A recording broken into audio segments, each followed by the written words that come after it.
ಭಾರತ್ ಮಾತಾ ಕಿ. ಮಾನ್ಯ ಬಂಧುಗಳೇ,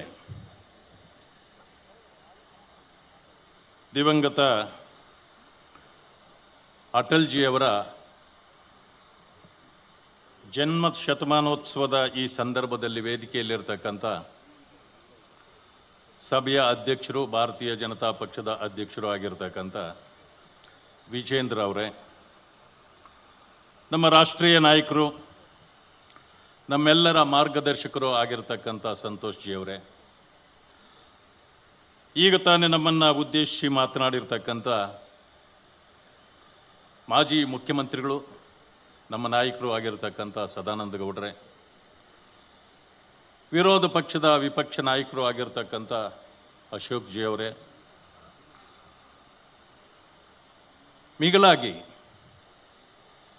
ರಾಜ್ಯದಲ್ಲಿ ಭಾರತೀಯ ಜನತಾ ಪಕ್ಷವನ್ನು ಕಟ್ಟುವಲ್ಲಿ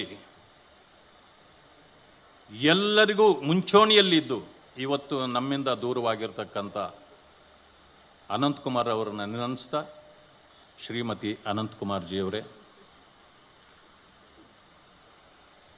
ಸಭೆಯಲ್ಲಿ ಪಾಲ್ಗೊಂಡಿರ್ತಕ್ಕಂಥ ಎಲ್ಲ ಭಾರತೀಯ ಜನತಾ ಪಕ್ಷದ ಶಾಸಕ ಮಿತ್ರರೇ, ಮಾಜಿ ಶಾಸಕರೇ, ಮುಖಂಡರೇ, ಅಣ್ಣ ತಮ್ಮಂದಿರೇ, ತಾಯಂದಿರೇ, ಪತ್ರಿಕಾ ಮಾಧ್ಯಮದ ಎಲ್ಲ ನನ್ನ ಮಿತ್ರರೇ,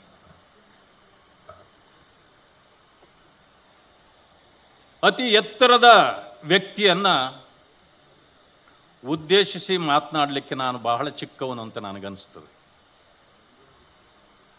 ಆದರೂ ಕೂಡ ಸಾಂದರ್ಭಿಕವಾದ ಎರಡು ಮಾತುಗಳನ್ನು ನಾನು ಹೇಳಲೇಬೇಕಾಗ್ತದೆ. ಅಟಲ್ ಬಿಹಾರಿ ವಾಜಪೇಯಿಯವರು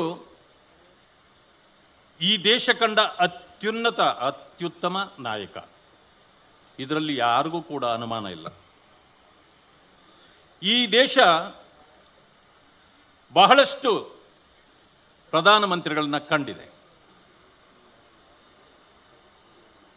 ನೆಹರೂರವರಿಂದ ಹಿಡಿದು ಇವತ್ತಿನ ನಮ್ಮ ಮೋದಿಜಿಯವರವರೆಗೆ ಹಲವರನ್ನ ಕಂಡಿದೆ.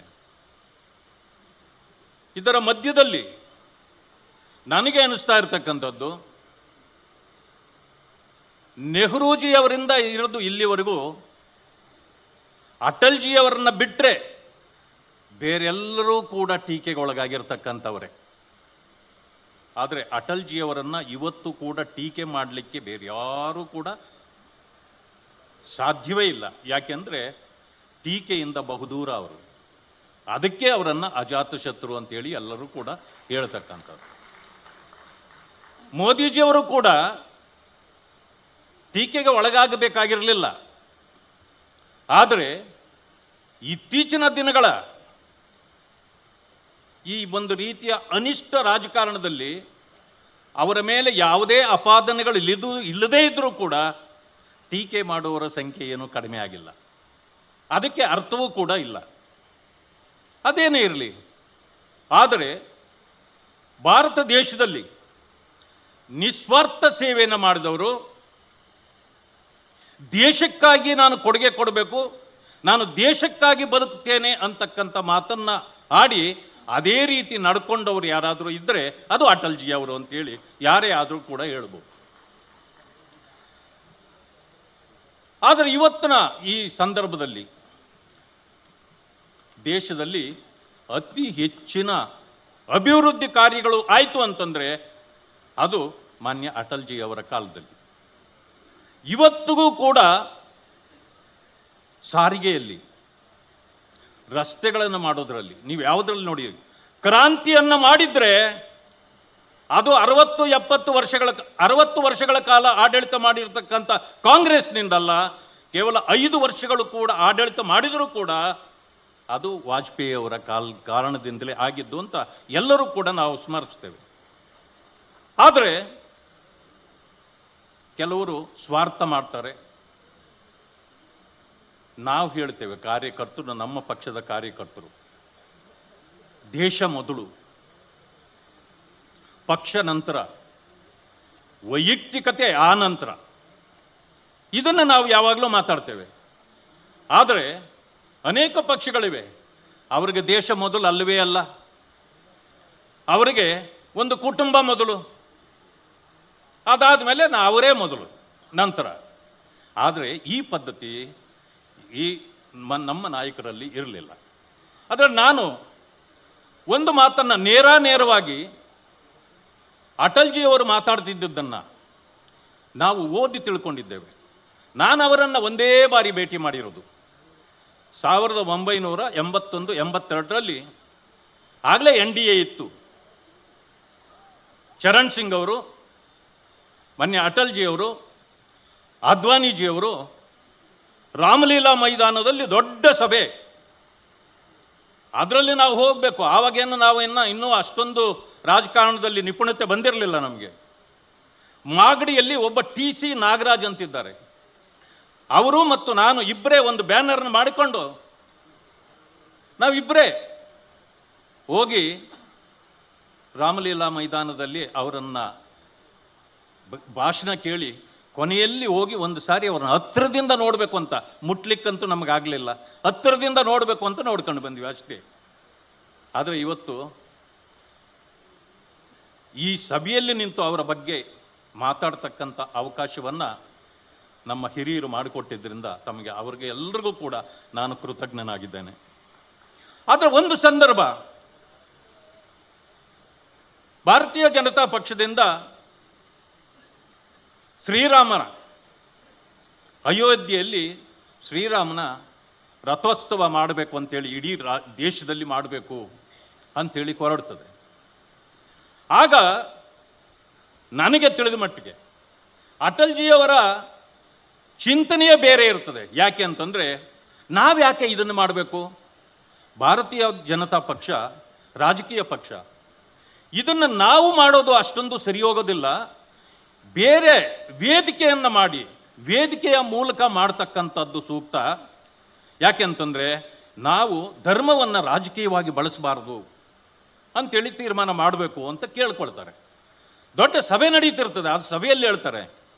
ಆದರೆ ಪಕ್ಷದ ತೀರ್ಮಾನ ಆಗೋಗ್ತದೆ, ಇಲ್ಲ ನಾವು ಪಕ್ಷದ ವತಿಯಿಂದಲೇ ಮಾಡಬೇಕು. ಆಗ ಅದನ್ನು ಪ್ರಾರಂಭ ಆಗೋಯ್ತು ರಥೋತ್ಸವ. ಆದರೆ ಪತ್ರಿಕೆಗಳಿಗೆ ಹೇಳ್ತಕ್ಕಂಥದ್ದು, ಅದನ್ನು ಡಿಫೆಂಡ್ ಮಾಡಬೇಕಾಗಿರ್ತಕ್ಕಂಥದ್ದು, ಆ ಅವಕಾಶವನ್ನು ಮಾನ್ಯ ಅಟಲ್ಜಿ ಅವರಿಗೆ ಕೊಟ್ಟು ಬಿಡ್ತಾರೆ. ಏನೂ ಮಾಡೋಕ್ಕಾಗೋದಿಲ್ಲ. ಆಗ ಅವರಿಗೆ ಸಂದಿಗ್ಧ ಪರಿಸ್ಥಿತಿ. ಒಂದು ಮಾತನ್ನು ಹೇಳ್ತಾರೆ, ಪತ್ರಕರ್ತರು ಕೇಳ್ತಾರೆ, ನೀವು ಈ ರೀತಿ ವಿರೋಧ ಮಾಡ್ತಿದ್ದವರು ಈಗ ಹೇಗೆ ಡಿಫೆಂಡ್ ಮಾಡ್ತೀರಿ ಅಂತ ಕೇಳ್ತಾರೆ. ಆವಾಗ ಅವರೊಂದು ಮಾತು ಹೇಳ್ತಾರೆ, ನೋಡಿ, ವೈಯಕ್ತಿಕ ಅಭಿಪ್ರಾಯಗಳೇ ಬೇರೆ, ಆದರೆ ಇದು ನನ್ನ ಪಕ್ಷದ ಅಭಿಪ್ರಾಯ. ಆದ್ರಿಂದ ಪಕ್ಷ ಎಲ್ಲರ ತೀರ್ಮಾನವೇ ನನ್ನ ತೀರ್ಮಾನ, ಇದು ನನ್ನ ವೈಯಕ್ತಿಕ ತೀರ್ಮಾನ ಅಲ್ಲ. ಆದ್ರಿಂದ ನಾನು ಕೂಡ ಇವತ್ತು ಇದರಲ್ಲಿ ಭಾಗಿಯಾಗ್ತೇನೆ, ಈ ಕೆಲಸವನ್ನ ಮಾಡಿ ತೀರ್ತೇನೆ ಅಂತ. ಇದು ಒಂದು. ಎರಡನೇ ಸಂದರ್ಭ ಏನು ಅಂತಂದ್ರೆ, ರಥಯಾತ್ರೆ ಮುಗಿದೋಯ್ತು, ಇನ್ನೇನು ಚುನಾವಣೆಗಳ ಹತ್ರ ಬರ್ತಾ ಇದೆ, ಭಾರತೀಯ ಜನತಾ ಪಕ್ಷ ಅಧಿಕಾರಕ್ಕೆ ಬರ್ತದೆ ಅಂತೇಳಿ ಎಲ್ಲ ಕಡೆಯಲ್ಲೂ ಗುಸುಗುಸು ಪ್ರಾರಂಭ ಆಗ್ತದೆ. ಪತ್ರಕರ್ತರು ಕೂಡ ಕೇಳ್ತಿರ್ತಾರೆ. ಇಡೀ ರಾಷ್ಟ್ರವ್ಯಾಪಿ ಒಂದು ಪ್ರಚಾರಕ್ಕಾಗಿ ಹೊರಡಬೇಕು. ಲಾಲ್ ಕೃಷ್ಣ ಅದ್ವಾನಿಜಿಯವರು ಉತ್ತರ ಭಾರತಕ್ಕೂ ದಕ್ಷಿಣ ಭಾರತಕ್ಕೆ ವಾಜಪೇಯಿ ಅವರು ಪ್ರವಾಸ ಕಾರ್ಯಕ್ರಮಗಳನ್ನು ಹಾಕ್ಕೊಳ್ತಾರೆ. ಆಗ ದಕ್ಷಿಣ ಭಾರತಕ್ಕೆ ಬಂದ ಅಟಲ್ಜಿ ಅವರನ್ನ ಪತ್ರಕರ್ತರು ಕೇಳುತ್ತಾರೆ, ನಿಮ್ಮದು ಸರ್ಕಾರ ಬಂದ್ರೆ ಪ್ರಧಾನಮಂತ್ರಿ ಯಾರಾಗ್ತೀರಿ ಅಂತ ಕೇಳ್ತಾರೆ.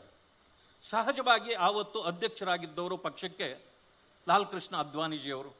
ಅದಕ್ಕೆ ಅಟಲ್ಜಿ ಹೇಳ್ತಾರೆ, ಸಹಜವಾಗಿ ಅವರೇ ಆಗಬೇಕಾಗಿರೋದು, ಲಾಲ್ ಕೃಷ್ಣ ಅದ್ವಾನಿಜಿಯವರು ಪ್ರಧಾನಮಂತ್ರಿ ಆಗ್ತಾರೆ ಅಂತ ಇವ್ರು ಹೇಳಿಬಿಡ್ತಾರೆ.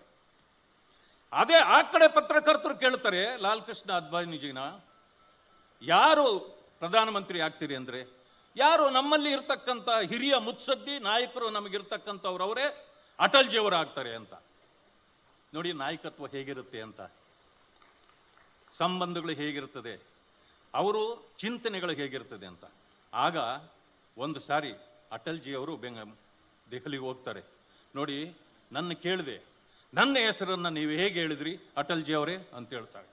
ಹೇಳಿದಾಗ ಅಟಲ್ಜಿಗೆ ಅದ್ವಾನಿಜಿ ಒಂದು ಮಾತು ಹೇಳಿದ್ರಂತೆ, ಏನು ಅಂತಂದ್ರೆ, ನಾನು ಪಕ್ಷದ ಅಧ್ಯಕ್ಷ, ತೀರ್ಮಾನ ತೆಗೆದುಕೊಳ್ತಕ್ಕಂಥವ್ರು ನೀವಲ್ಲ, ತೀರ್ಮಾನ ತೆಗೆದುಕೊಳ್ಬೇಕಾಗಿರೋನು ನಾನು.